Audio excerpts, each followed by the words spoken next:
On a frozen night in Gilded Age New York, a plus-size seamstress is summoned to a mansion of marble and gold. In a room full of chandeliers and cruel laughter, one arrogant magnate turns her body into a joke and expects her to bow. But when Paige Calloway answers him with silence instead of shame, something shatters in his pride, in her past, and in a city built on appearances. What secret has taught her to stand so tall? And will his regret be enough to mend what he once tore? Tell me in the comments where you're listening from. And do you believe historical romances can change the way we see ourselves today? New York City, winter of 1883. The morning frost clung to the windows of the modest dressmaker's shop like lace sewn in ice, blurring the outline of the carriages that passed along Fifth Avenue. Inside, warmth bloomed from a small iron stove tucked in the corner, fed diligently with coal by a girl whose fingers bore the same calluses as her soul. Paige Calloway sat at her worn oak work table, a needle in her hand. The silence of the room broken only by the quiet hiss of steam from a kettle and the rhythmic snip of shears through fabric. She was 28 years old, a woman of full form and even fuller resolve, her back straight, her eyes steady, her hands unshaking. Her chestnut-brown hair was drawn into a tight, sensible knot at the nape of her neck, a few rebellious strands escaping to frame her pale, wind-bitten cheeks. She wore a heavy wool dress of deep slate grey, the kind that bore the weight of winter and of survival, layered beneath a dark brown apron, threadbare at the hem, but always clean. Her boots, cracked at the soles, bore the memory of long walks through slush, and her scarf, pinned carefully under her chin, had once belonged to her mother, a woman who died with needle in hand and pride in her heart. Across from her, a young society bride-to-be stood stiffly on the fitting platform, her expression blank as Paige adjusted the fall of cream satin at her hip. The woman's maid hovered nearby, offering small, unnecessary opinions. "She wants to appear slimmer," the maid interjected, not addressing Paige directly. "The waist should draw the eye upward." Paige did not respond. She simply tugged the fabric gently, smoothing it with the palm of her hand, her fingers grazing the curve of the corset beneath. The bride, pale and slight, glanced at Paige with the discomfort of someone unaccustomed to being looked at by someone who did not lower her gaze. "You have strong hands," she muttered. "I imagine that's useful for lifting heavy bolts of cloth." Paige did not flinch. She never did. Instead, she pinned the fold with a delicate precision that left no room for insult. When the bride departed, trailing perfume and indifference, Paige stood for a long moment in the empty silence. Then, from the back room, came the dry, familiar voice of Aunt Josephine. "You're too quiet sometimes, child. Silence may be noble, but it doesn't feed the fire." Paige smiled faintly as she stepped into the kitchen, where her aunt sat in a rocking chair, layered with quilts, her gnarled hands knitting slowly. The older woman's hair was bound in a faded scarf, and her sharp eyes missed nothing. "They don't want me to speak," Paige replied, gently placing a hand on her aunt's shoulder. "They want the dress, not the woman who made it." Josephine grunted. "Then let them choke on their own silk. You were not born to stay small." Before Paige could answer, the front bell jangled violently, its shrillness slicing through the calm like broken glass. She returned to the shop to find a young maid standing breathless in the doorway, snow clinging to the hem of her skirt, panic in her eyes. "It's the Harrow house," the girl said, voice low and urgent. "The master's waistcoat tore. He has guests arriving within the hour. No tailor available. You were named by Mrs. Winthrop herself." Paige's breath caught. Not at the mention of the Harrow name. She'd heard it in passing, whispered in disdain or reverence, but at the urgency. The Harrow mansion was a world away from her shop, and yet it loomed over the city like a palace of iron and coal. She could decline. She should decline. But then her gaze fell to the shelf above her work table, where a small silver brooch sat quietly beside a swatch of her mother's oldest muslin. "We mend what the world tears," her mother used to say. sewing late into the night when rent was due and the world seemed too sharp to survive. Paige untied her apron. "I'll go." She wrapped herself in her thickest coat, tugged on her gloves, and braced herself for the wind. The maid led her outside, where a sleek black carriage waited with impatient hooves stamping into the slush. Paige climbed in without a word, the velvet of the interior both foreign and suffocating. She sat with her hands on her sewing kit, heart calm, but pulse unsteady, as buildings of stone and ambition passed in blurred procession. Fifth Avenue transformed as the carriage ascended into opulence. The grey cobblestones glittered with frost, and mansions with columned facades rose like monuments to power. When they reached the Harrow mansion, its double doors opened before they were even knocked. A footman took her coat without meeting her eyes. Another led her swiftly down a corridor lined with portraits and gas lamps, deeper into the world of wealth, where women like Paige were not meant to leave footprints. She was taken into a grand parlour, and the hush of the room was immediate. Inside, laughter crackled like fire. Gilded chandeliers dripped with crystal, and every face turned when she entered. There were men in tailcoats and women in satin, glasses of brandy glowing amber in their hands. And at the centre of it all stood Alexander Harrow. He was tall, impossibly so, with dark hair smoothed back from a face carved in ice. His eyes, steel grey, sharp as razors, flicked over Paige with vague amusement as the footman explained the urgency. "This is the seamstress," he asked, his voice low and elegant, the kind that carried command even in whisper. "Yes, sir," the maid stammered. "Miss Calloway." Paige stepped forward and opened her case. She did not look at the faces watching her. She did not glance at the women in jewels whispering behind gloved fingers. She asked only, "The waistcoat." Alexander handed it over. She saw at once the damage. Poor stitching, a tear along the side seam, likely from strain. She threaded her needle calmly. And then, just as the room began to lose interest, his voice broke through the murmur. "Fascinating," he said, to no one in particular. "A seamstress who rivals the width of the garments she mends. Efficiency, I suppose. Built-in measurements." Laughter. Soft, cruel, indulgent, it bounced off the marble like wine off porcelain. Paige said nothing. Her fingers did not tremble. Her eyes did not rise. She stitched, perfectly and in silence, until the tear disappeared as if it had never existed. When she was finished, she folded the waistcoat and extended it to him, her voice even and clear. "Your coat is ready, sir." Alexander looked at her, expecting gratitude, perhaps even a smile. What he received was something colder, older, stronger, dignity. "I won't accept payment," she said simply, and with that, Paige turned. She walked through the laughter, through the hush that followed it, and through the great doors of the Harrow mansion, her boots striking marble with quiet resolve. Outside, the snow fell in soft spirals, and the city breathed around her. Behind her, the world she had mended, if only for a moment, shivered without knowing why. The Harrow mansion glowed like a golden beacon against the harsh winter night, its vast windows throwing out ribbons of warm light that cut through the swirling snow. Carriages lined the street outside, their lanterns flickering like restless fireflies as footmen hurried through the drifts. The scent of burning cedar drifted from the tall chimneys, carrying with it the unmistakable promise of a grand affair. New York City, in the winter of 1883, had learned to recognize the signs.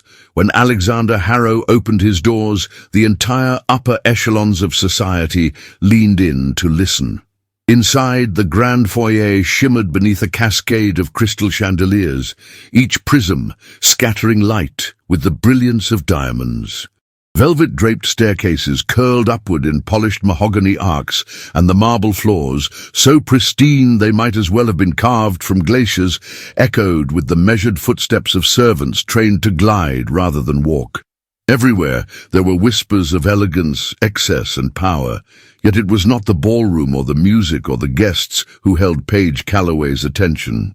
It was the waistcoat in her hands, a garment torn along the seam, with the impatience of a man who believed fabric should yield to him as easily as fortunes and reputations did. She stood in a side parlour, removed from the revelry. Though the distant roar of conversation was impossible to ignore, the women's laughter rang sharp as crystal, while men's voices hummed low, like the rumble of distant thunder.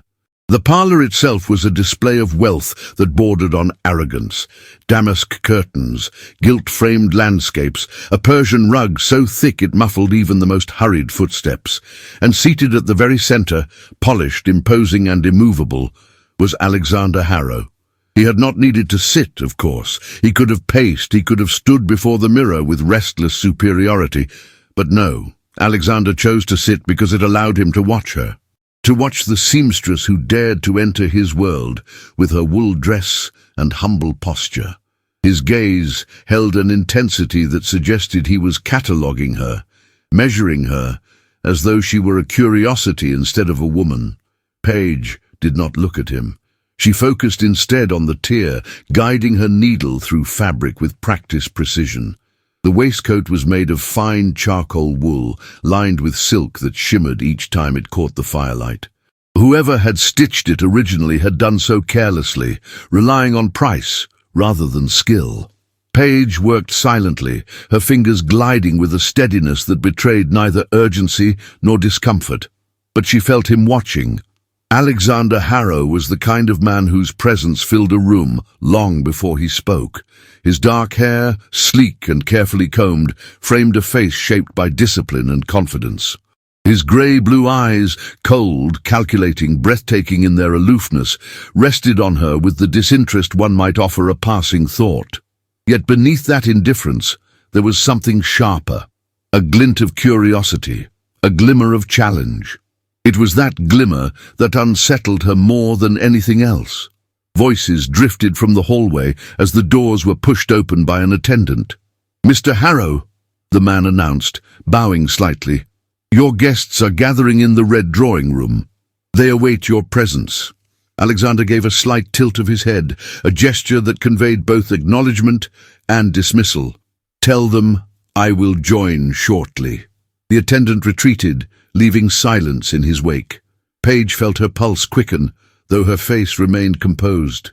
She kept sewing. He waited, watching. A moment later, the red drawing room erupted in laughter, loud, unrestrained, the kind that spilled from gilded walls and seeped into every corner of the mansion. The sound mingled with the sharp scent of cigars and the sweetness of champagne. The women's laughter rose higher this time, cutting through the air with bright, polished cruelty. Paige inhaled slowly. She did not belong here, not among the glittering chandeliers, not among the polished shoes and jeweled gowns.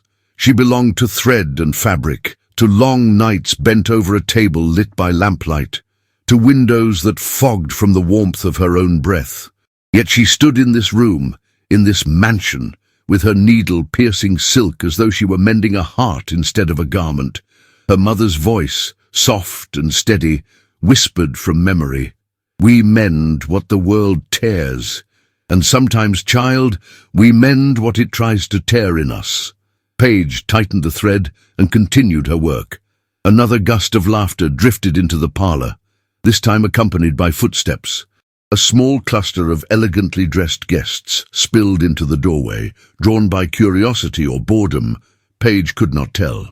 They lingered like shadows, their gazes sharp and inquisitive. One woman, draped in rose-coloured satin and dripping with pearls, tilted her head. "Is that the seamstress?" she whispered loudly enough for the entire hallway to hear. Another guest snickered, covering her lips with a gloved hand. Paige did not lift her eyes. Alexander did. His gaze drifted lazily toward his guests, and he smiled, a smile that suggested he owned the air they breathed. "Yes," he said, rising just slightly in his seat. "Miss Calloway is an expert in her craft, and as you can see, she carries her measurements with her at all times." He said it lightly, conversationally, as though he were commenting on the weather, yet the impact was immediate. The women gasped. The men smirked. Laughter followed, sharp, bright, merciless. Paige's needle stopped mid-stitch. Her throat tightened, but she did not inhale sharply. She did not gasp. She did not falter. She simply resumed her work with a precision so controlled it bordered on defiance. She stitched the final seam, smoothed the garment and clipped the thread with a quiet snip that seemed louder than the laughter. Then she stood. The waistcoat in her hands looked flawless, as though it had never been torn, as though it had always belonged to a man whose world had no space for imperfection. She stepped closer to Alexander, her chin lifted, her voice steady. "Your coat is ready, sir." He reached for it, but she did not let go immediately. For a brief, suspended moment, her fingers brushed his. The touch was accidental, unplanned, but it sent a current through the air between them, a tension as faint as breath, as powerful as truth. His eyes met hers, their coldness softened by the smallest flicker of something unguarded. But the moment passed. She released the garment, withdrawing her hand with grace. "I will not accept payment," she added, her tone calm, her expression unbroken. And with that, Paige turned away. The room fell into a hush, not total silence, but something close. Enough that Paige's footsteps echoed as she crossed the parlor, her boots whispering against the Persian rug. She passed through the doorway, leaving the laughter behind her, leaving their astonishment suspended in the air like smoke from extinguished candles. Outside the mansion, the cold wind kissed her cheeks with bitter tenderness. The snow had thickened, settling on the cobblestones in soft, delicate layers. She drew her coat tighter around herself and began the long walk home. The city's lamps flickered above her like distant stars, their light reflecting in puddles of ice. As she walked, memories surfaced gently. Nights spent beside her mother, helping her stitch mourning dresses for widows who had lost husbands to mines, to illness, to misfortune. Her mother's hands guiding hers, showing her how to keep a stitch straight even when tears blurred her vision, how to breathe when the world closed in, how to rise when the world tried to break her. Silence had been her mother's strength, and tonight silence had been Paige's armor. When she reached her small shop, the dim glow of the stove greeted her like a familiar embrace. Inside, Aunt Josephine looked up from her knitting, her face lined with concern. "You're back later than usual," she murmured. Paige closed the door softly behind her. There was trouble at the Harrow mansion. Josephine studied her niece's expression, reading the truth without needing words. "Ah," she sighed. "Then remember, child, silence is not weakness. Sometimes it is the only dignity the world allows us." Paige nodded slowly, but what neither of them could yet know was that somewhere, in the glittering halls of the Harrow mansion, the room full of laughter had already begun to shift into whispers, and the name Paige Calloway was drifting through New York like a thread catching light in a world unprepared for the strength of the woman who carried it. The snow had not yet melted from the iron fences that lined Fifth Avenue, but the air had begun to change. Beneath the cold sky and the weight of winter's silence, something subtle had begun to stir in the hearts of the women who once passed unnoticed through the grand salons of New York. And though few would name it aloud, many of them were thinking of the same woman, the one who had walked out of the Harrow mansion with her head held higher than any duchess. In drawing rooms where gossip floated like cigar smoke, and over teacups rimmed with gold, the name Paige Calloway was spoken in tones of surprise, curiosity, and eventually admiration. "She said nothing," someone would whisper. "She refused his money," another would add, lowering her voice with reverence. "And he let her walk out, just like that." It was not the laughter that lingered in the city's memory. It was the silence that followed. The heavy, reverberating silence left by a woman who had not begged, who had not protested, who had not wept. She had simply turned and walked out, leaving the insult where it belonged. At first, the story drifted among the lower servants who had witnessed it, passed like a secret between housekeepers and chambermaids. But servants talk, and rich women listen. And soon enough, it was the ladies themselves who began to wonder, What kind of woman does not flinch when the world tries to shame her? On the third morning after the Harrow reception, a modest black carriage halted in front of Paige's shop. The curtains were drawn, but the emblem etched into the side door gave her name away: Mrs. Agatha Winthrop. Paige was adjusting the hem on a dark blue walking dress when she heard the bell. The sound was firm and deliberate, not hurried, not meek. Clara, her young apprentice, barely 17 and still unsure of her place in the world, peeked through the curtain and gasped softly. "It's her," Clara whispered, her cheeks flushed. "Mrs. Winthrop." Paige rose slowly, smoothing her skirt, her hands dusted with chalk and thread. She opened the door to find the widow framed by light and winter air, dressed in a hunter-green visiting dress trimmed with jet beads. Her silver hair was gathered into an impeccable coil beneath a small velvet hat, and her gloves were already removed, tucked neatly beneath one arm. "I hope I'm not disturbing," Mrs. Winthrop said, her tone crisp but not unkind.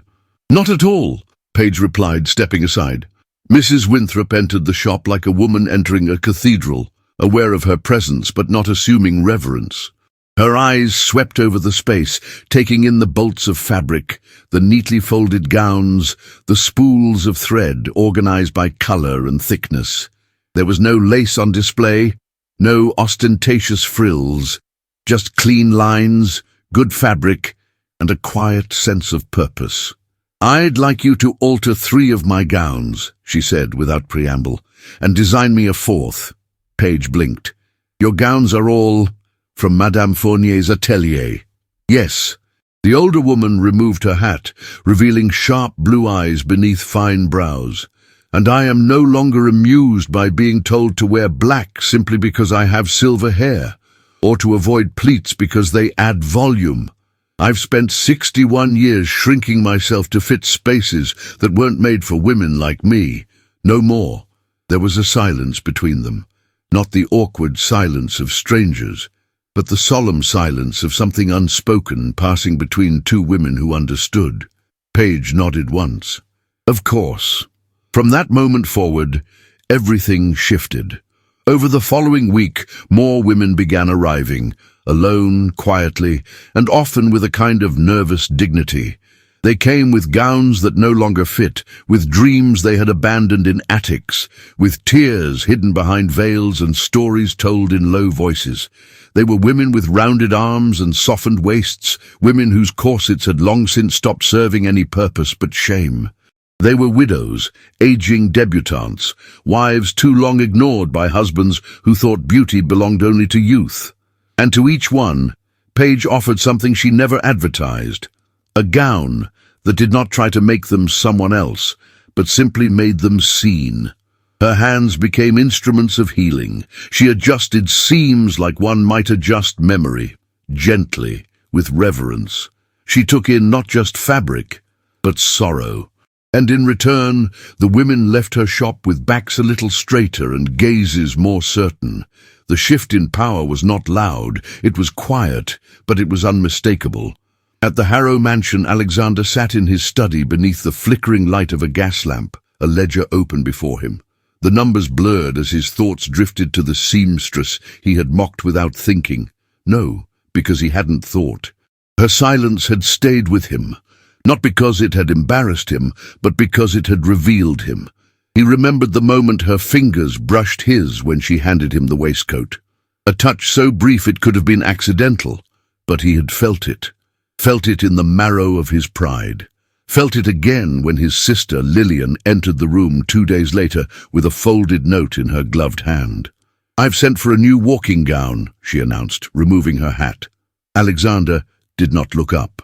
"From Madame Fournier?" Lillian tilted her head, smiling faintly. "No, from Miss Calloway." That made him look. "You can't be serious," he said, leaning back. "She's quite in demand now," Lillian replied, unbothered. "Agatha Winthrop spoke highly of her, and I've grown tired of being told to wear lavender to soften my sharpness. Perhaps I prefer to be sharp." Alexander's jaw tightened. "Is this charity?" Lillian raised an elegant brow. "No, this is admiration. Something you seem to have misplaced. Later that evening, a small parcel arrived at Paige's shop. It was wrapped in ivory paper and tied with a forest green ribbon. Clara found it resting on the doorstep just before closing.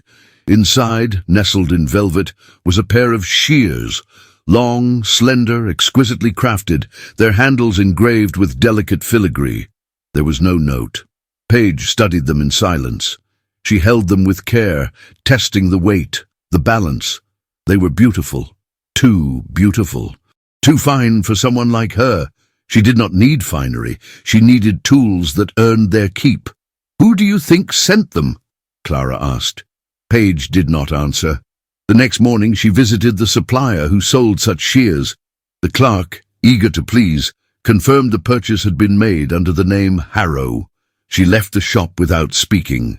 That evening she returned the parcel, carefully rewrapped with a single note tucked inside. "I do not accept gifts from men who mistake silence for submission." The note was unsigned, but the message rang clear. Paige was not interested in retribution. She did not hunger for humiliation, nor did she craft vengeance into her seams. What she wanted, what she demanded, was something far more unsettling to men like Alexander Harrow. She wanted respect. And respect, she had begun to realize, was not given by men in dark coats and grand rooms. It was claimed, quietly, steadily, by women who had learned to walk with dignity through the spaces where they were never meant to stand. By the end of the month, Paige's order book was full. Her days passed in the hush of fabric and the murmur of female voices speaking truth behind closed curtains. She made no public declarations, and yet her name traveled faster than gossip, carried on the lips of women who felt something awaken in themselves again. And still, Alexander Harrow could not stop thinking of her. The woman who had not begged. The woman who had not stayed to explain herself. The woman everyone now seemed to notice, but who had once looked at him with eyes that neither feared nor needed him. The woman who had walked away, and in doing so, had made the world follow. The snow was beginning to lose its grip on the edges of the city, retreating from rooftops and gutters like a guest who had overstayed its welcome. In its place came a softened light, not quite spring but no longer winter, a season suspended in reflection, where streets glittered with thaw and carriages splashed through shallow pools of slush. It was in this tender in-between that Paige Calloway's name stopped being a murmur and became a movement. Her shop, once modest and tucked quietly beneath the shadow of grander establishments, now breathed with a subtle kind of life. It was not opulent, nor did it pretend to be. There were no mirrors framed in gold or imported tapestries. Instead, sunlight filtered through clean glass panes onto bolts of fabric arranged like carefully kept secrets. Ribbons in every muted tone nestled beside ivory buttons, and tiny glass beads that caught the light like dew, and within that space moved Clara. The girl had arrived one morning without fanfare, her shoes too thin for the cold, her coat stitched one too many times. She had stood at the threshold with wide eyes and a bundle of threadbare muslin wrapped in brown paper. "I don't know much," she had said, her voice trembling, "but I've been watching you work through the window, Miss Calloway. I learn quickly, and I don't take up much space." Paige had studied her for a long moment, then stepped aside. From that day forward, Clara stitched in silence, learning not only how to shape fabric, but how to listen, how to notice, how to move through the world with quiet precision. She reminded Paige of herself, before she had found her voice in the rhythm of a needle. Clients continued to arrive, widows and debutantes, tired wives and sharp-tongued spinsters, all of them hungry for something they could not name. Paige gave it to them in bias cuts and careful pleats, in sleeves that draped like soft armor, in bodices that honored the fullness of a woman's form rather than disguising it. There were no rules in her shop, only respect. But it was in the drawing rooms where the real rebellion began. Lady Elspeth Rourke, once dismissed as a plain spinster, wore a Paige Calloway gown to her niece's engagement dinner and was told for the first time in years that she looked striking. Mrs. Carmichael, mother of 5 and waistline long surrendered, stood in front of her mirror in a storm blue evening dress and wept, not because she looked thinner, but because she no longer felt erased. These women, once invisible, began to take up space again, and in taking up space, they shifted it. In parlors where fashion once served as a weapon, whispers turned into questions. Who had stitched that daring neckline? Who had dared to drape velvet across rounded hips? The answer was always the same: Calloway. And so, it was no surprise when Paige received an invitation to the annual Women's Guild charity tea, an event historically reserved for society ladies and their carefully chosen protégés. The envelope was cream with embossed gold lettering. Inside, beneath the perfumed folds of vellum, Paige read the invitation twice. It was not her world, not by birth or by coin. And yet, her name was there, printed in the same elegant script as those of dukes' daughters and bankers' wives. When the day arrived, she dressed in a gown of her own making, dusty rose silk with a square neckline and buttons of dark plum at the cuffs. Her hair was pinned back into a soft knot, her brooch, her mother's, anchored at the base of her throat. She wore no jewels, only resolve. Clara handed her a small pouch of pins just in case. "You never know what might need mending," she said with a timid smile. The event was held in the solarium of the Ellsworth house, a glass and iron construction that bloomed from the estate like a jeweled greenhouse. Inside, the warmth of early spring was simulated by heated floors and hothouse flowers, orchids, lilies, and pale pink camellias spilling over marble planters. Lace tablecloths draped every surface, and porcelain teacups trembled delicately atop gold-rimmed saucers. Paige stood near the back, unassuming but unmistakable. She did not scan the room. She did not seek approval. She simply was, composed, grounded, present. And that was precisely why Alexander Harrow saw her the moment he stepped inside. He had not expected her. He had come, as always, out of obligation, to shake hands, to offer vague compliments, to nod at the charitable speeches while thinking of rail lines and coal stocks. But seeing her there, amidst the scent of roses and the rustle of silk, unsettled something in him. She turned just slightly, sensing the shift in air, and their eyes met. There was no trace of surprise on her face, only recognition, and so he crossed the room. Lillian Harrow had seen the moment unfold before either of them moved. She stood to one side, teacup in hand, her gaze sharp beneath the brim of a lavender hat. She said nothing, but she did not look away. Alexander reached Paige with the hesitant gravity of a man unaccustomed to uncertainty. "Miss Calloway," he said, his voice low. "Mr. Harrow." He studied her for a moment, as if words were currency he had not yet learned how to spend wisely. "I came to thank you," he said finally, "for not accepting the shears." Her brow lifted slightly.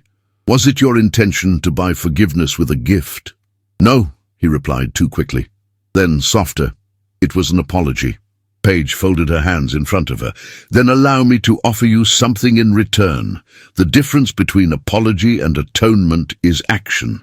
Her words landed without harshness, but they landed nonetheless. Alexander lowered his gaze briefly, then nodded. "I deserved that." "No," she corrected gently. "You deserved the silence. I'm offering you clarity." He looked at her then, truly looked, at the fine lines of her gown, the strength in her posture, the restraint in her voice. There was nothing meek in her, nothing ornamental. She was a woman carved from quiet storms. Lillian approached, rescuing the moment from fraying further. "Miss Calloway," she said with a smile that was both genuine and observant, "your design is exquisite. Did you use piping at the seams?" "A soft velvet trim," Paige replied. "Elegant." Lillian turned to her brother, arching one brow. "Perhaps if more of us dressed with honesty instead of spectacle, we might say more without speaking." The conversation ended with grace, and Paige moved away, back into the sea of florals and murmured compliments, leaving Alexander standing amidst the camellias, unsure of what he had just received, a rejection, or a beginning. That evening, in the quiet solitude of his private study, Alexander Harrow did not turn to brandy or business to soothe the unrest inside him. Instead, he opened the cedar chest at the foot of his late mother's bed. It had been untouched for over a decade. Inside, nestled in linen, was a gown, faded blue muslin with hand-sewn darts, the hem uneven from wear. It was not a dress for galas or photographs. It was a dress for work, for labor, for dignity. He remembered watching her mend it by candlelight, her hair unpinned, her face drawn with exhaustion but never defeat. He lifted it carefully, his fingers brushing over a seam stitched with the same kind of strength he had seen that afternoon. It was not beauty that humbled him. It was the craftsmanship, and for the first time in years, Alexander Harrow sat in silence, not as a man preparing to speak, but as one beginning, at last, to listen. New York City awoke that morning with a restlessness that stirred the air like an unspoken omen. Winter had not yet departed, but its bite had softened. Snowmelt trickled along the gutters, forming thin silver rivers that coursed through the streets with quiet insistence.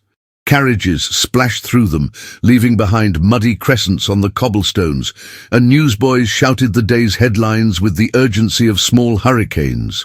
Paige Calloway heard those shouts before she saw the paper. She had risen early, as she always did, lighting the stove and ironing the gowns she would finish that day. Clara had swept the floors, rearranged the ribbons by color, and laid out the order book with shy pride. It should have been a peaceful morning, a promising one even. But when the bell above the door chimed and a gust of cold air rushed in, Paige looked up to see Mr. Beckham, the newspaper boy, standing in the doorway with a hesitant expression. "Miss Calloway," he murmured, his voice unexpectedly gentle, "you ought to see this." He unfolded the tabloid, not a respectable paper, but one of those vulgar sheets favored by gossips and bored socialites. Its front page bore a crude illustration of a woman with exaggerated features, needle in hand, towering over a miniature gentleman stumbling backward. The headline read, "The seamstress, who believes herself a queen, has Miss Paige Calloway stitched her way into Mr. Harrow's life." Clara gasped. Paige did not. She reached for the paper, her hands steady, even as something cold tightened inside her. She read each line, the jabs at her weight, the insinuations that she used her curves to capture the interest of men far above her station, the suggestion that her silence was cunning rather than dignified. And worst of all, the claim that she had manipulated Mrs. Winthrop and Lillian Harrow into becoming her patrons through quiet flattery and clever deceit. Clara looked at her with worry so raw it nearly frayed Paige's composure. "Miss Calloway, this isn't true." "Everyone knows it isn't true." Paige folded the paper. "It does not matter what is true," she said softly. "It matters what people are willing to believe." The rumor mill spun fast and mercilessly that morning.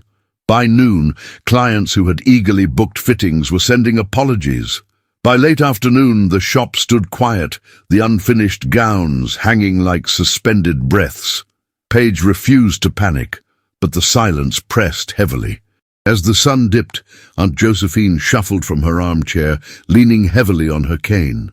She placed a gentle hand on Paige's arm and said, "Child, storms pass, but wounds from wicked tongues, those we bind ourselves."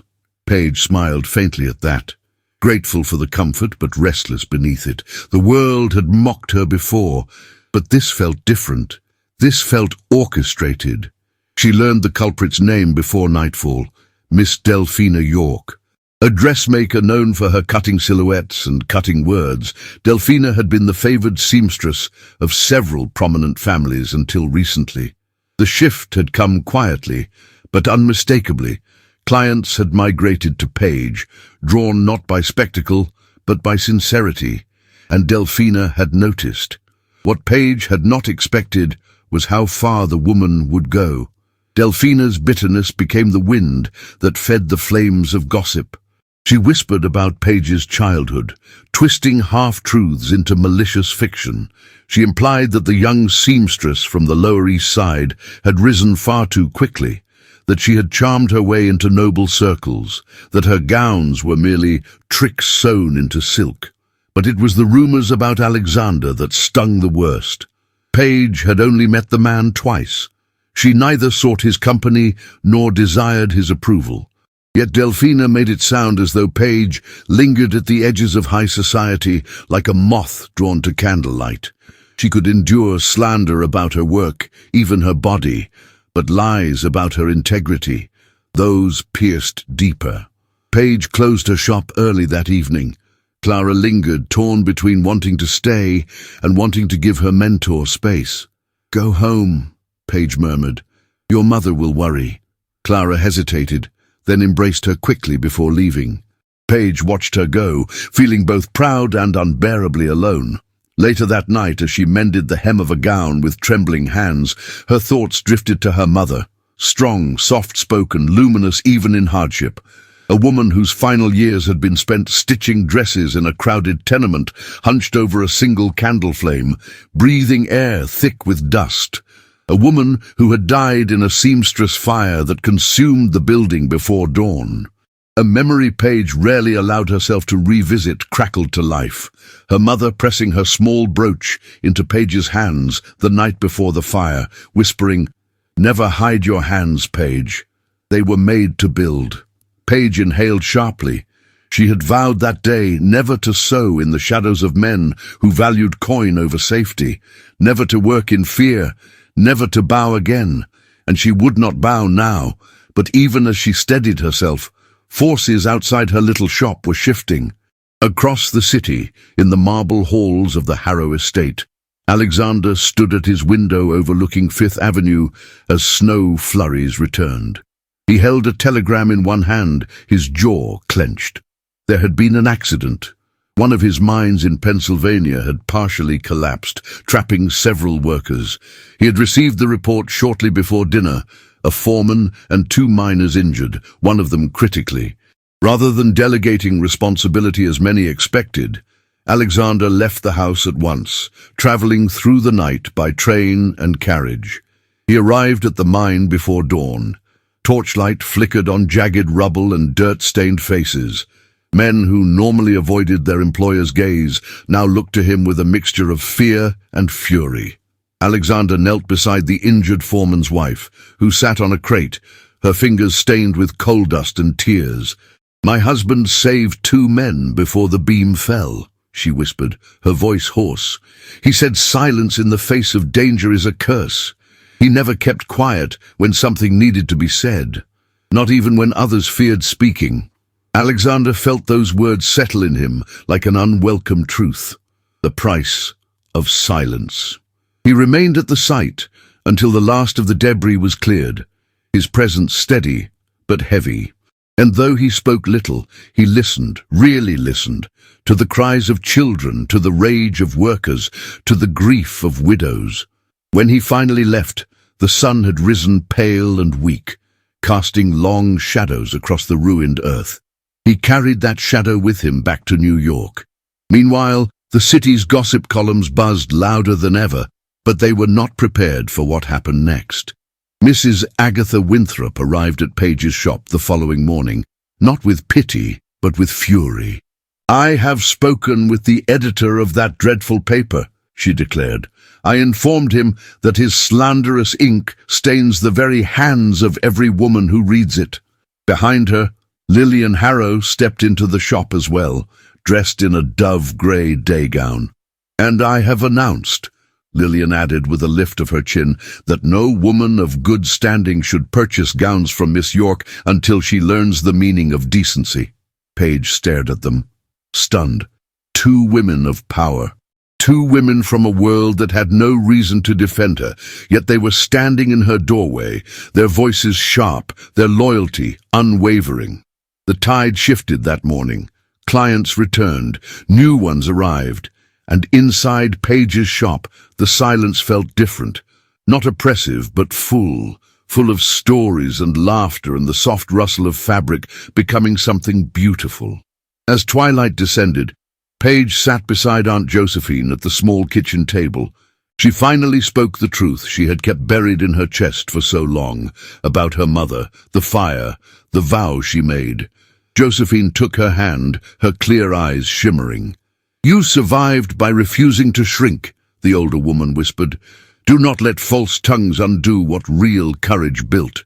And Paige, for the first time in days, allowed herself to breathe fully. Her heart still ached, the rumors still stung, but beneath it all lived something stronger than pain: resolve. And somewhere in the city, a man who had once mocked her felt the first deep pull of regret. Regret sharpened by the words of a grieving widow and the memory of a seamstress who refused to bow. The final weeks of winter arrived not with fury, but with fatigue. Snow still clung to the corners of rooftops, but it no longer held the power it once did. The ice had dulled. The wind sighed instead of howled. There was a hush in the streets, the kind that settles just before a season takes its last breath. In that hush, life at the modest shop on the edge of Fifth Avenue shifted, not dramatically, but profoundly. Paige Calloway noticed it first in the way Aunt Josephine slept. At first, it was nothing, an extra hour in the morning, a refusal to eat her usual slice of toast, a shortness of breath after climbing the stairs. But then came the cough, deep and dry, echoing at night like a ghost slipping between the walls. Paige, ever vigilant, began to rise at dawn, not for her gowns, but to prepare broth, to warm blankets, to steady the hands that once steadied hers. And yet the work continued. Orders flowed in with surprising steadiness. Women still came, some hesitant, some bold, many with secrets folded between the pleats of their skirts. Clara took on more duties with quiet pride. Her stitches grew cleaner, her hems sharper. The girl's fingers moved like music across the cloth, and sometimes Paige would pause to watch her, remembering what it had felt like to be that young, that eager, that unaware of how heavy the world could become. One morning, while Aunt Josephine slept in the rocker wrapped in quilts, Lillian Harrow arrived with a parcel beneath her arm and purpose in her step. "I brought the medicine we discussed," she said without waiting for a greeting, setting the bundle on the kitchen table with careful hands. "And these, for the lungs." Paige's gratitude showed not in words, but in the way her shoulders lowered. Just a touch. She unfolded the brown paper and found the tonic, a small pouch of dried thyme, and a jar of honey. Lillian removed her gloves. "I've also begun hosting something of a gathering." Paige looked up. "Women only," Lillian added. "Not society types, not just working women, some shop owners, a few factory girls, widows. I call it a society, though it's not official. Yet." Paige leaned against the table. "What do you speak about?" "Wages, safety, fair housing, education." Lillian smiled, faint and genuine. "Needles and threads, too. Nothing frightens a man more than a woman with a cause and a sharp object." Paige could not help but smile at that. "Would you come to the next one?" Lillian asked. "Speak about your work, your apprenticeships?" Paige hesitated. "I'm not used to speaking in front of others." "I didn't ask you to lecture. I asked you to be heard." And so, the following Thursday evening, Paige walked into a sunlit reading room tucked behind a small church on Mulberry Street. It smelled of wax and damp wood. The benches were worn, the windows fogged easily. But the warmth inside was real, pulsing with the laughter of women gathered not for leisure, but for change. When Paige was introduced, she stood before them with her hands clasped and her voice low. "I never planned to have a shop," she began. "I only planned to survive. But somewhere between my first seam and my 100th, I realized survival wasn't enough. Not for me. Not for the girls who come after me." She paused, looked down at her fingers. Rough, reddened, strong. "I don't know what this city will look like in 10 years, but I know we need a place to train young girls in something more than just obedience. We need a school, for seamstresses, for makers, a place where our hands build futures, not just dresses." The room fell into a hush, not the silence of hesitation, but the silence of hearts being opened, one thread at a time. That night, as the lamps burned low in the reading room, a woman who had once been invisible began to sketch a dream, not on paper, but in the minds of others.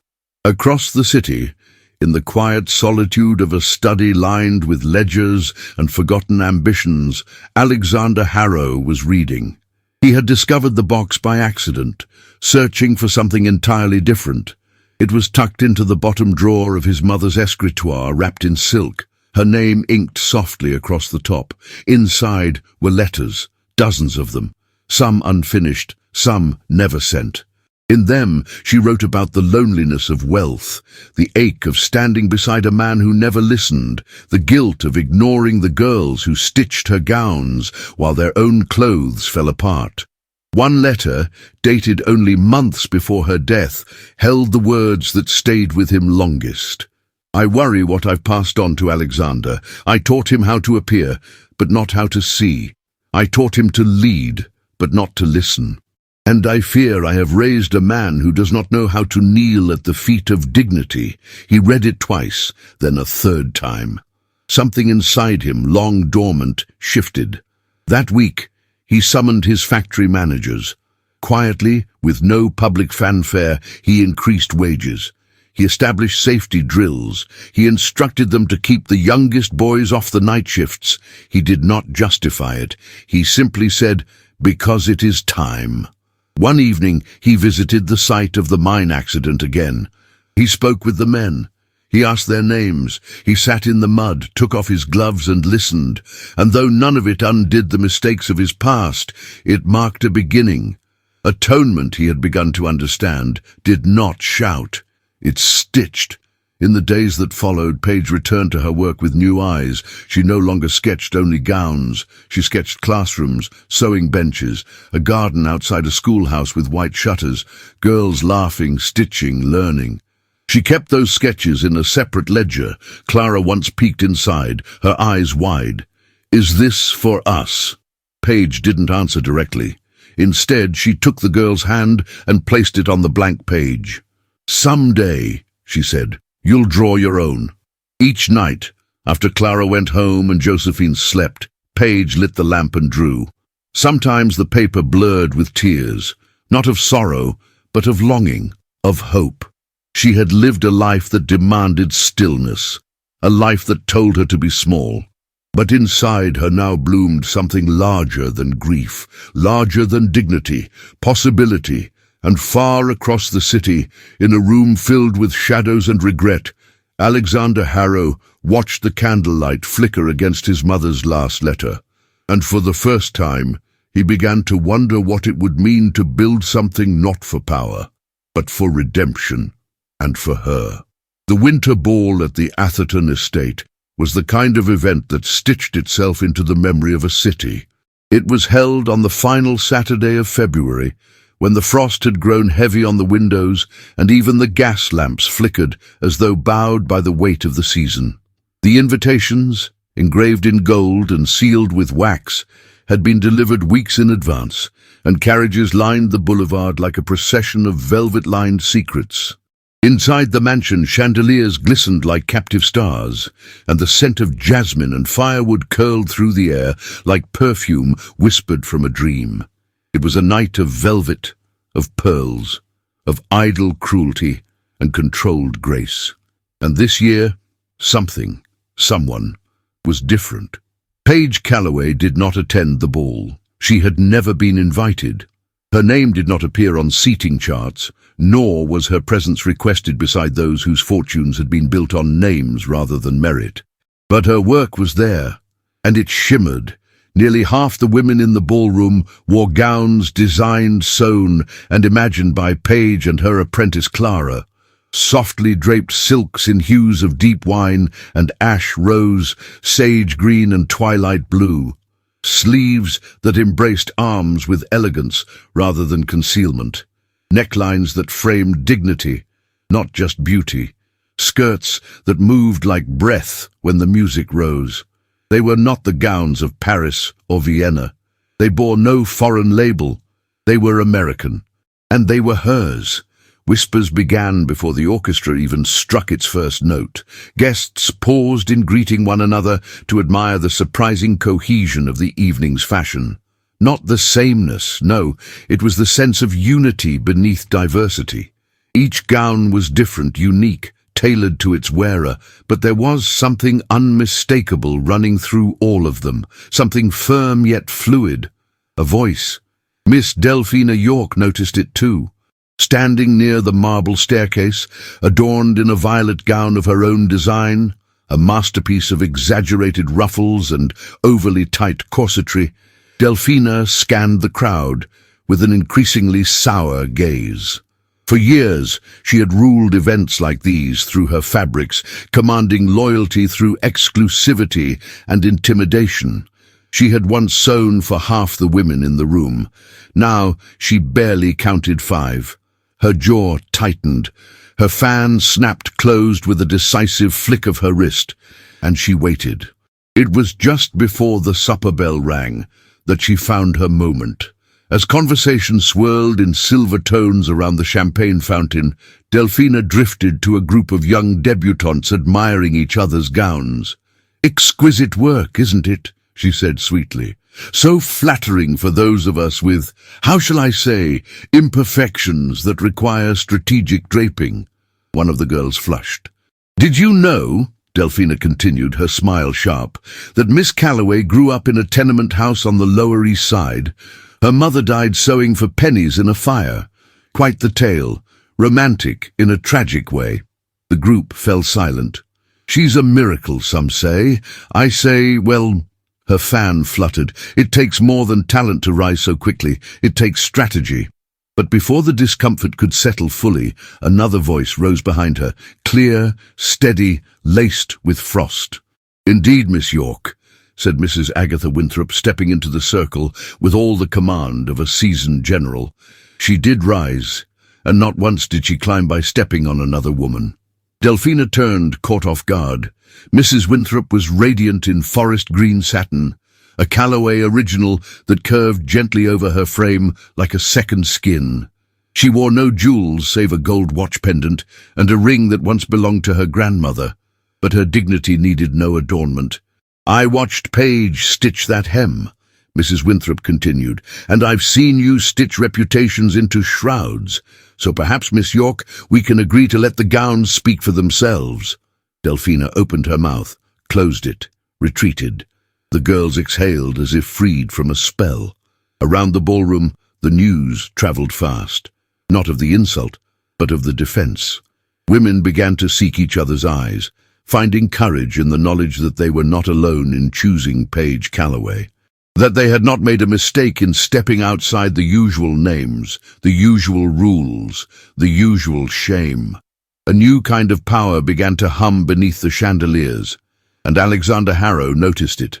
He stood at the edge of the room, glass in hand, watching the undercurrent of the evening shift like wind through the trees. He saw it in the way women walked, shoulders straighter, laughter deeper, as though something invisible had unknotted within them. He recognized his sister's gown at once, a dove grey with black silk cording and hand-stitched beadwork at the cuffs. Lillian moved with serene confidence, speaking to the governor's wife, who wore a midnight blue Calloway creation that made her appear taller, statelier than he remembered. Even Lady Anne Pembroke, known for her ruthless fashion critiques, wore a deep burgundy gown Paige had altered only days ago, her only complaint being that the waist was too comfortable to be truly fashionable. Alexander sipped his drink and tried to ignore the ache forming behind his ribs. He had once laughed at the woman behind those gowns. Now, he watched her change the room without even entering it. Later in the evening, as the supper hour wound down, he was approached by Mrs. Arabella Hartridge, the wife of one of his most cautious investors. She was in her early 50s, once known for her quiet elegance, and now more often pitied for her husband's frequent absences. Her gown, in a muted shade of rose gold, had been crafted with care. It curved without clinging, celebrated rather than concealed. She looked at ease, almost luminous. "I must thank you," she said softly. Alexander blinked. "Me?" She smiled. "For whatever part you didn't play in stopping her." He tilted his head. "You're referring to Miss Calloway?" "I am." Her fingers traced the embroidery on her sleeve. "Do you know, Alexander, I have never felt more alive in a gown than I do in this one. Not even when I was 20 and adored. This," she paused, searching for the words, "this makes me feel seen, not improved, not disguised, seen." He didn't answer. He couldn't. Arabella nodded once, then stepped away, her presence lingering like the scent of roses on a winter draught. Alexander turned back toward the crowd, the laughter, the lights, the chandeliers. For the first time in years, he didn't see industry or opportunity. He saw something being rewritten before his eyes. A woman, mocked, silenced, dismissed, had redrawn the map of the evening, not through noise or spectacle, through fabric, through fit, through 1,000 choices made with compassion rather than calculation. What he had once dismissed as thread and needle was revolution. And Paige Calloway, without permission, without precedent, had become its quiet architect. The winter storm arrived not with warning, but with fury. One moment the streets of New York City lay under a thin crust of fading snow, and the next a violent wind swept down from the north as if the heavens themselves had broken open. The sky turned an unforgiving shade of iron. Snowflakes, thick as feathers, relentless as hail, whirled in spirals that swallowed buildings whole. Lanterns flickered like dying stars. Doors trembled against their hinges. It was the kind of storm that rewrote the city's pulse, and its cruelty did not spare Paige Calloway. By dawn, the blizzard had battered the storefront so violently that one of the large front panes cracked from end to end, letting in gusts of bitter cold. The roof had begun to leak where ice had torn through the old shingles. Inside, the stove struggled to heat even a corner of the shop. Breath left their lips in pale clouds, and every step on the wooden floorboards echoed with a hard, frozen sound. Clara arrived late that morning, wrapped in 2 shawls, her cheeks red from the cold. "Miss Calloway," she gasped, shivering as she stepped inside. "The trains have stopped running in Brooklyn. The river's frozen, nearly solid." Paige offered a reassuring smile she did not quite feel. "Come in, child. Help me patch the window. We must stack blankets against it before nightfall." Coal was nearly gone. They had rationed it carefully over the past few days, using just enough to keep the back room warm for Aunt Josephine, whose cough had returned with a vengeance. The older woman tried to hide her pain, but each rasp of breath revealed the truth. Paige placed hot bricks by her aunt's feet at night, praying they would hold warmth until morning. Paige herself had barely slept. Between patching the roof and comforting her aunt and keeping Clara safe, exhaustion pressed on her like a physical weight. But she did not bend. She could not. She had survived worse winters, worse hunger, worse fear. Still, this storm felt different, not because of its brutality, but because of the responsibilities she now carried. Her shop, her apprentice, her aunt, her dream. As Paige hammered a plank of wood against the cracked window, the wind shrieked like a wounded creature. Snow swirled outside in blinding torrents. The city was drowning in white. That afternoon, as the storm eased only slightly, a sharp knock sounded at the back entrance. Paige froze. No one visited in such weather unless it was urgent or unwelcome. Clara gasped. "Should I answer?" "No," Paige whispered, stepping forward. She unlatched the door herself. A deliveryman stood there, half buried in snow up to his knees, his face reddened from the cold. Behind him, on a wooden sled, sat 4 heavy sacks of coal. "For Miss Calloway," he said, teeth chattering. "Delivery from Harrow and Company." Paige stiffened, not from Alexander, from his company, which meant it was charity, or worse, pity. She shook her head. "There must be a mistake." He shoved a small envelope into her hand. Instructions were clear. "Deliver here. No signature required." Paige tore the envelope open. Inside was a single note, a small gesture, No repayment necessary. Her jaw tightened. Take it back. The delivery man looked stunned. But miss, it's yours. Then give it to someone who wants it, she said firmly. We will manage just fine. Clara's eyes widened with worry. Paige, the storm. We will manage, Paige repeated, though her fingers had already begun to numb in the cold. The man hesitated but eventually nodded, tugging the sled back through the snow. Paige shut the door, leaning against it with a long exhale. Clara stared at her with open confusion. Why refuse help? You've done nothing wrong. Paige's voice was soft but resolute. Because I will not allow him to undo what my silence bought me. My dignity is not for sale, not even for warmth. Even as she said it, a chill ran through her, part defiance, part fear. Night came quickly, swallowing the city in darkness.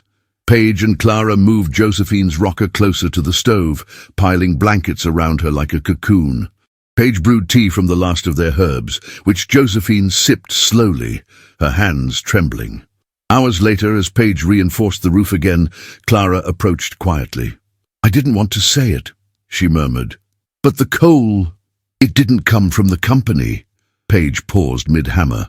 Clara swallowed hard. I overheard the delivery man talking on his way out. The order came from Mr. Harrow's personal stores, not from Harrow and Company. Paige's breath caught. Her heart thudded once, sharply against her ribs. So he sent it as a man, Clara whispered, not as a magnate. The hammer slipped from Paige's hand. She turned toward the black window, where snow pressed against the glass like a desperate palm. Alexander Harrow had offered help not as an apology, nor as compensation, nor as pride hidden behind wealth. He had offered it quietly, and she had refused him. A complicated ache threaded through her, warm and cold at once. He shouldn't have done it, she said at last. But he did, Clara replied gently. Before Paige could answer, another knock sounded at the front door, this one lighter, rhythmic, as though belonging to someone unafraid of the storm. Paige opened it to find Lillian Harrow, wrapped in a fur-lined cloak, her cheeks flushed, her hair pinned impeccably despite the wind. Miss Calloway, she said breathlessly. I hope you forgive the intrusion. The storm delayed me. Paige stepped aside. Come in, before you freeze. Lillian entered with a grateful sigh, brushing snow from her cloak. I came with purpose, she said, glancing at the patched window and the blankets lining the floor. And I see that purpose has become even more urgent. Paige urged her toward the stove, offering tea. Lillian shook her head. I won't take long. I'm organizing a benefit ball for vocational training programs for women. Sewing, millinery, bookkeeping, skills that could lift working girls into stable futures. Paige blinked. A benefit ball? Yes, Lillian continued, but it will only succeed if someone with presence steps forward as the face of it. Paige frowned. And you want me? I want the woman whose gowns have reshaped every room of influence in this city. The woman who speaks softly and yet commands attention. The woman who walked away from mockery with more dignity than any duchess. Clara beamed beside her, hands pressed to her mouth. Paige hesitated, then shook her head. I cannot speak for men. I will not allow any man to speak for me. Not at such an event. Lillian's eyes gleamed. Good, because the only voices allowed will be women's. Silence hung between them, but not the uncomfortable kind. The air felt charged, like thread pulled taut before the final stitch. I'll do it, Paige said at last. Lillian smiled with unmistakable satisfaction. Then you must attend. Dull. They set a date. They made arrangements. Lillian left as swiftly as she had come, leaving behind a quiet hum of hope. Days later, the storm finally broke.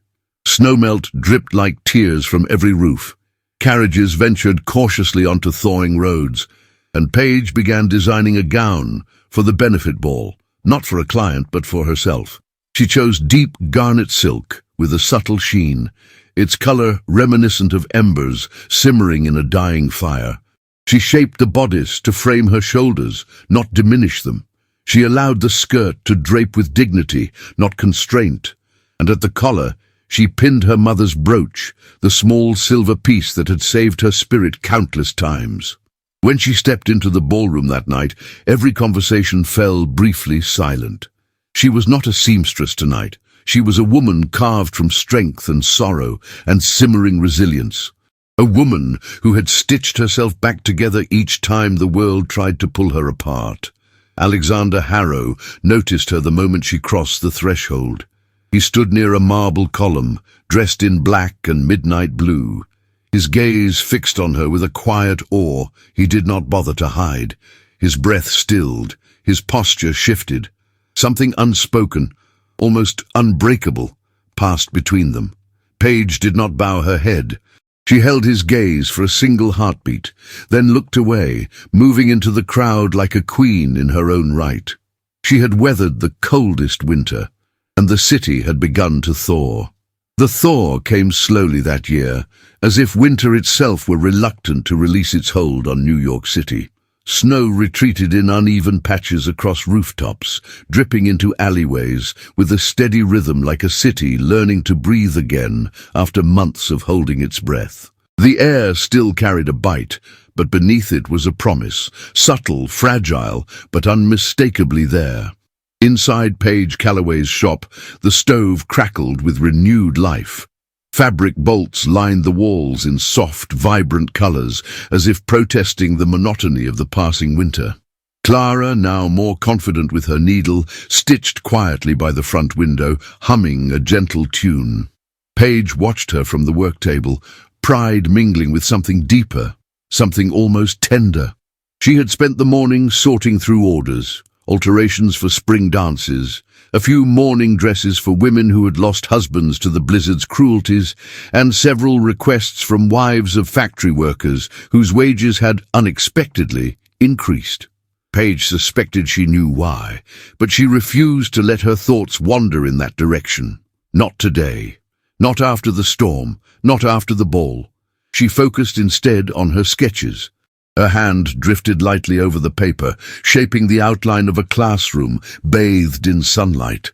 In her mind, she could already hear laughter, the scratch of charcoal on parchment, the rustle of cotton being cut precisely along a chalk line. A school for seamstresses. Her mother would have smiled at the thought. Paige was lost in that vision when the bell above the door chimed. Clara looked up. "Miss Calloway, should I—" Before Paige could answer, a familiar, measured voice filled the room. "No. If you don't mind, I'd like to speak with Miss Calloway personally." Alexander Harrow stood in the doorway. He was dressed not in the imposing tailcoat she remembered from the winter ball, but in a simpler, dark wool coat, the collar turned up against the cold. Snow clung to his hair and shoulders. His gloves were tucked under one arm. His expression carried none of the arrogance she once associated with him, nor the hollow pride he had worn the night he mocked her. Instead, his gaze, those steel-grey eyes, was steady, open, unprotected. Clara rose as if guided by instinct. "I'll give you two the room," she murmured, and slipped quietly into the back workshop. Paige did not move. She tightened her grip over the edge of the table, steadying herself. "Mr. Harrow," she said with calm restraint, "what brings you here?" He stepped inside, the door closing softly behind him. "I owe you honesty." Paige raised her chin. "Honesty is only valuable when it carries weight." To her surprise, he nodded, accepting the admonishment rather than recoiling from it. "I've given a great deal of thought to what you said at the charity tea," he began, "about apology and atonement being different things. That night, I realized I have lived a life surrounded by yes-men, by people who bow, by those who speak only after measuring the angle of my mood. You were the first person in years who spoke the truth without fear or benefit." Paige's gaze softened despite her discipline. "Truth should not require courage, Mr. Harrow, but often it does." He exhaled sharply, as if the admission cost him something. "I didn't come here to ask for forgiveness," he said, "or for anything else that resembles it. I came because I need your help. Not for me, but for something larger." Paige's breath caught. "Larger? He crossed the room slowly, stopping several paces away, far enough to respect her space, close enough to convey sincerity. "I want to build something," he said, "that my mother wished she could have built. A place for young women, girls like your apprentice, like you once were, to learn a trade in safety with dignity. A place where skill replaces silence." Her heart thudded once, hard. "A training foundation," he continued, "for seamstresses, for makers, for those who work with their hands to build this city and yet remain unseen." Paige swallowed, unable to mask her surprise. "And why come to me?" His answer came without hesitation.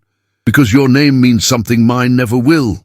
Her breath trembled at the edges. She looked down at her hands, roughened by years of work, by thread and needle and the weight of survival. Her name, hers. A woman who had risen from the Lower East Side, who had stitched her life together from the scraps left behind by society. But she also remembered the laughter inside the Harrow mansion, the humiliation, the scalding ache of being measured not by her work, but by her body. "I can't let my name be used as decoration," she said finally, her voice low but unshaking. "This foundation cannot be a symbol of wealth, saving the less fortunate. It must be a place born of need, of wisdom, of lived experience." Alexander stepped closer, his voice lowered. "Then co-found it with me." She looked up sharply. He continued, "Not as a figurehead, not as a silent partner, as someone whose voice carries equal weight, someone who decides, someone who leads." Paige turned away, unable to hold his gaze. The air between them felt charged, like fabric pulled too tight, ready to tear or transform. "And what would you gain from this?" she asked quietly. "Nothing that belongs to you," he replied. "Only the chance to become the man my mother wanted me to be." His voice wavered for the first time. She closed her eyes. "I need time." He bowed his head. "Take it. I'll wait." He left then, silently, without flourish. The cold gust that followed him out lingered for a moment before fading. Paige stood frozen until Clara reappeared, peeking from the doorway. Did he hurt you?" the girl whispered. Paige shook her head. "No, quite the opposite." That evening, after Clara went home and the lamps were lowered, Paige found Josephine in her rocker, staring into the dim glow of the stove. The older woman held a small handkerchief pressed to her eyes. "Aunt," Paige knelt beside her. "Are you in pain? Should I send for the doctor?" Josephine let out a trembling laugh that fractured into a sob. "No, child, no. This is not pain." Paige took her hands gently. "Then what is it?" Josephine lifted her tear-bright eyes. "Pride," she whispered. "You didn't become someone else to be powerful. You became more of yourself." The words struck Paige with the force of memory. Her mother's brooch, the fire, the vow she made as a child to rise without losing her soul. She pressed her forehead to Josephine's hand and felt something shift within her, a loosening, a softening, a recognition. The next morning the city erupted. Newsboys ran through the streets waving newspapers above their heads. "Harrow pulls out of major contract. Shareholders outraged. Workers spared dangerous expansion project." Paige snatched a paper from a passing boy and read. Alexander had withdrawn from a lucrative mining expansion known for its perilous working conditions. His decision cost him millions and the respect of half his peers. Industrial magnates mocked him, calling him sentimental, weak, unfocused. But the women of the city saw something different. In Paige's shop, 3 wives of factory workers arrived before noon, carrying muffins and crying with relief. "My Samuel will live to see his children grown," one said, clutching Paige's hand. Another whispered, "He listened.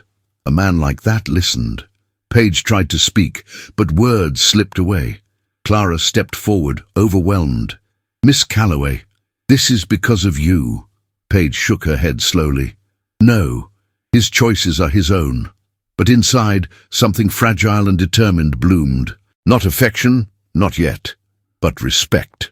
Later that afternoon, she gathered her sketches, the ones meant for the school, and placed them into a neat stack. Her hand trembled as she tied the ribbon around the bundle. The door opened softly behind her. A winter breeze slipped in. Clara's voice floated from the doorway. "Miss Calloway, is that for Mr. Harrow?" Paige took a slow breath. "It is for the foundation," she answered. "But yes, he will receive it." Clara's smile widened. "Does this mean—" Paige met her gaze, her eyes filled with a quiet, steady fire. "It means," she said, "that I am ready to be heard." And somewhere across the city, a man who once believed he controlled the world realized he was learning at last to build something worth being part of. The spring of 1884 arrived not with fanfare, but with quiet insistence. It crept in through the cracked cobblestones of Fifth Avenue, curled along the eaves of red brick buildings, and rustled the lace curtains in Paige Calloway's shop as if to whisper, "You have survived." Buds unfurled from iron railings, once blackened by soot, and even the air seemed new, sweeter somehow, washed clean by winter's final breath. Inside the freshly painted storefront, sunlight streamed through spotless glass onto polished wooden floors. The name etched across the display window, Calloway and Clark, gleamed in soft gold lettering, a testament not to prestige, but to partnership, to legacy, to earned place. Clara stood at the center table, pinning the sleeve of a gown with fingers now steady from months of labor and guidance, her brow furrowed with concentration, the same way Paige's once had under her mother's watchful eye. Beside her, a young girl no older than 12 watched with rapt attention, already mimicking Clara's movements. Paige observed them quietly from the corner of the room, her heart full and trembling all at once. This, she thought, was what it meant to take up space, not as an interruption, not as an exception, but as a presence that belonged. The morning of the foundation's opening began with a silence more powerful than applause. A line of young women stretched around the block, factory daughters in hand-me-down coats, immigrant girls clutching threadbare gloves, widows in plain bonnets, each holding a paper invitation and a dream sewn at the seams. At the gates of the newly christened Eleanor Calloway Foundation for Needlecraft and Design, the ribbon shimmered in the sunlight, tied between two iron posts with a single violet tucked at its center. Paige stood before it in a gown of her own making, a reinterpretation of the very first dress she had ever stitched as a girl, deep plum fabric softened by ivory crepe, strong angular darts that celebrated her form, and her mother's brooch, a circle of tiny pearls, fastened just at the collar. When she lifted the shears to cut the ribbon, there was no roar of approval, only stillness, reverence, and then a thunderous wave of clapping, as if the city itself exhaled. Hours later, the exhibition hall behind the school buzzed with activity. Rows of mannequins wore designs from students and mentors alike. Pages of sketches fluttered beside bolts of donated fabric. Tea urns steamed in the corners, and music drifted in from a string quartet tucked beside a window. Women gathered in quiet conversation, some in silks, others in wool, all of them watching Paige with eyes that saw more than her body. They saw her fire, her discipline, her refusal to disappear. When it came time to speak, Paige did not ascend a stage or wait for a man to introduce her. She stood on the exhibition floor itself, the hem of her gown brushing the tiles that so many hands had scrubbed.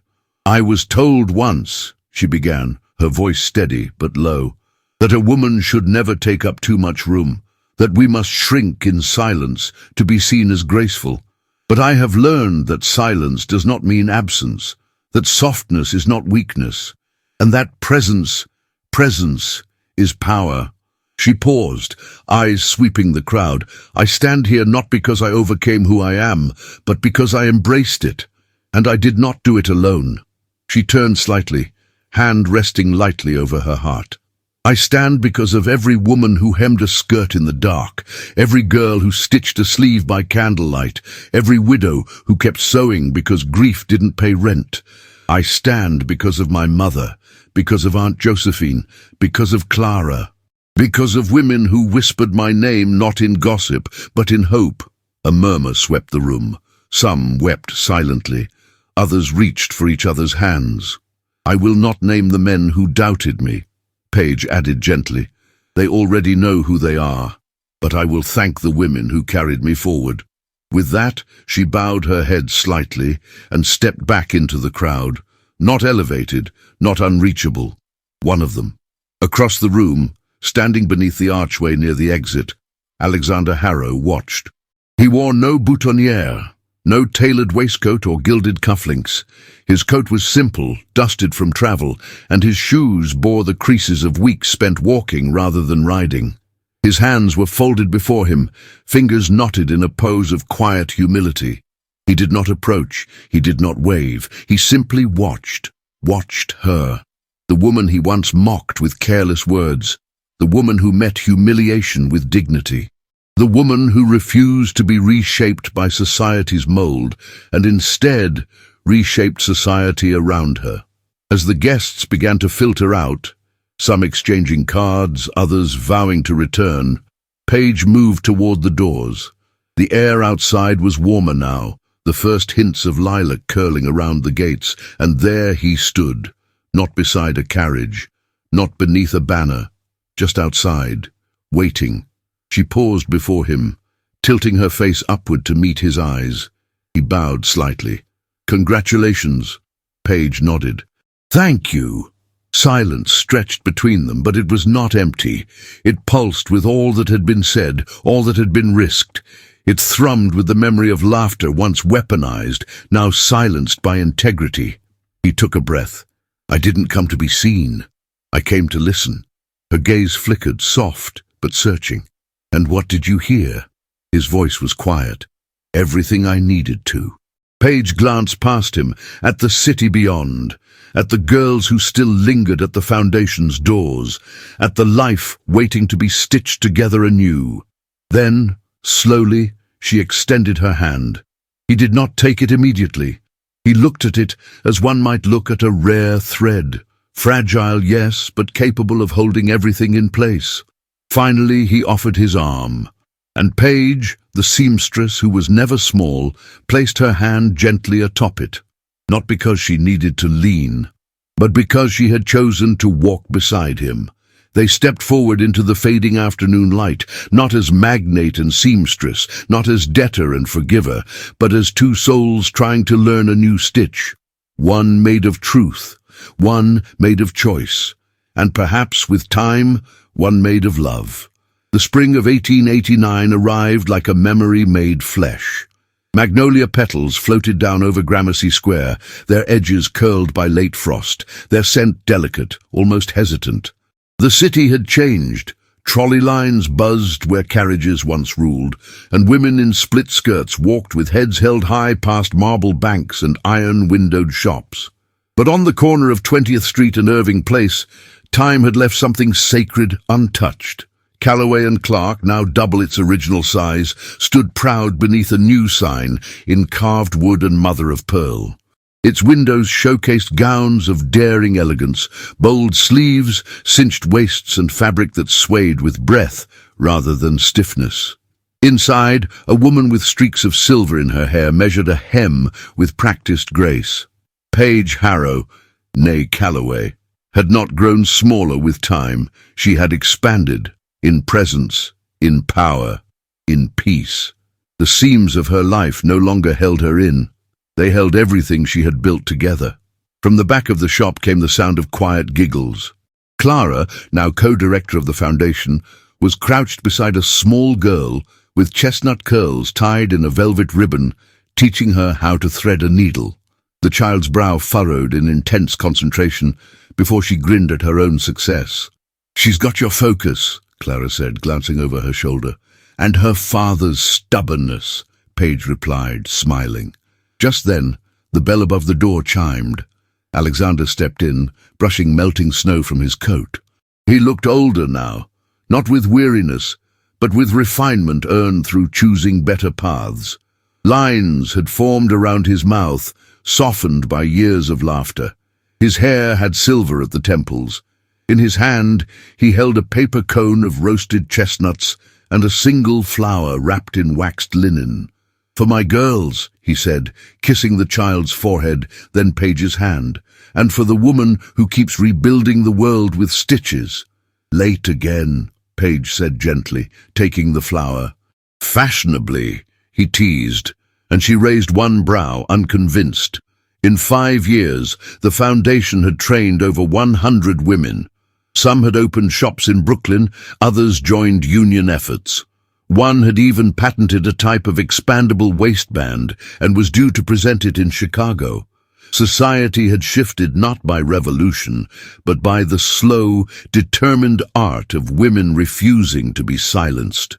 At Eleanor's School of Needlecraft and Design, now located in a larger building with proper heating and a sewing hall that bore Josephine Calloway's name, a new class was starting that morning. Girls filed in carrying books, scissors and dreams. In a corner frame sat the original shears Paige once refused, the ribbon still tied to the handle. A plaque beneath them read, "Respect must never come as apology, only as recognition." Lillian Harrow, now chairwoman of the Women's Guild, funded half the school's annual operating costs. She never married, much to her father's horror, and instead lived in a townhouse filled with books, nieces, and the occasional stray kitten. She sent letters weekly, always signed, "With admiration, your sister in thread and thunder." And Miss Delphina York? Her shop shuttered 2 years after the scandal.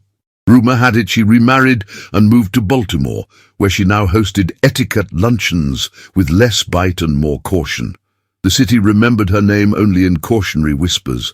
One crisp afternoon in late spring, Paige stood in the school's garden, watching as her daughter Eleanor Josephine Harrow ran barefoot among the violets. The girl's laughter rang through the air, wild and full, as if no shame had ever touched the earth. Alexander joined her, slipping his hand into hers. "We did all right," he said quietly. "No," Paige whispered. "We did better than all right." They stood beneath the trellis, where climbing roses bloomed red and defiant, hand in hand. The city that once laughed behind fans and headlines now applauded with open hearts and open doors. They had not married in a ballroom, no vows were spoken before chandeliers. But every morning he made her tea before dawn, and every night she ran her fingers over the ink stains on his sleeves, and that was their ritual, that was their vow, to choose. Not once, but every day. Love, they had learned, did not arrive grand. It stayed steady, it mended where others tore, it grew where silence once reigned. And in a world still learning to measure worth by more than size or silence, the seamstress who was never small remained a quiet storm, soft in fabric, unbending in will, and unforgettable in love. Sometimes the greatest revolutions begin not with a shout, but with a stitch. The seamstress, who was never small, was more than a story about love. It was a story about dignity, about a woman who refused to shrink to fit the expectations of others, about silence that became strength, about thread and fabric becoming tools of defiance, and about choosing love not for validation, but for freedom. If Paige Calloway taught us anything, it's that we are never too small to take up space in our own story, and never too ordinary to change the world with the grace of our choices. If this story moved you, if you felt seen, inspired, or simply carried by the emotion of each chapter, we invite you to leave a comment below.